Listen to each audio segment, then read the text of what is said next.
तुम्ही फुलकोबीची भाजी तर नेहमीच खाल्ली असेल, परंतु फुलकोबीचे जे पत्ते असतात त्याची भाजी कधी खाल्ली आहे का? नाही ना? तर चला हे बघूया कशी बनवायची आणि खायला पण खूप छान वाटते. मुलांना जर तुम्ही खायला दिली तर ते ओळखणारसुद्धा नाही की ही फुलकोबीचे पत्त्याची भाजी आहे. ही भाजी बनवण्याकरता आपल्याला फुलकोबीचे पत्ते लागणार आहे.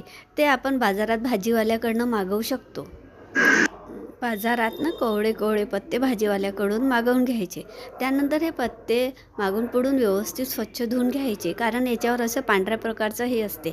त्यामुळे हे पत्ते नळाच्या पाण्यामध्ये व्यवस्थित स्वच्छ धुवून घ्यायचे आहे. धुतल्यानंतर आपल्याला हे पत्ते बारीक चिरून घ्यायचे आहे. त्याकरता जे पानाचे मधले देठ आहे ते आपल्याला टाकायचे नाही.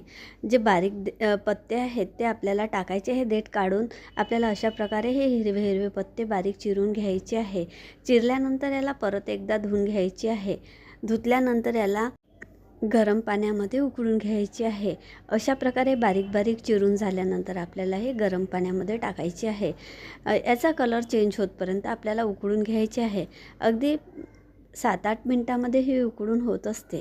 आता हे उकळून झाल्यानंतर आपल्याला थंड पाण्याने धुवून पिळून घ्यायचे आहे. अशा प्रकारे उकळल्यानंतर आपल्याला बघा याचा कलर चेंज झालेला आहे. आता आपल्याला भाजी फोडण्या घालण्याकरता बारीक चॉप केलेले लसूण, 2 कांदे, लाल मिरची, हिरवे मिरची एवढे साहित्य लागणार आहे. कढईमध्ये तेल तापल्यावर आपल्याला जिरं, मोहरी फोडणी घालायची आहे. मोहरीचा कलर गोल्डन आला की यामध्ये चॉप केलेले कांदे, हिरवे व लाल मिरची टाकून घ्यायची आहे. आता आपल्याला संपूर्ण साहित्य कांदे गोल्डन ब्राऊन होतपर्यंत तळून घ्यायचे आहे. गोल्डन ब्राऊन कलर झाला की यामध्ये जे आपण पत्ते पिळून घेतले आहे ते टाकायची आहे. थोड्या वेळ शिजवले की आपली भाजी तयार. अशा प्रकारे अगदी सोप्या पद्धतीने आपली फुलकोबीच्या पत्त्याची भाजी तयार होत असते. अगदी सोपी पद्धत आहे. तुम्ही नक्की करून बघा. खायला खूप छान वाटत असते.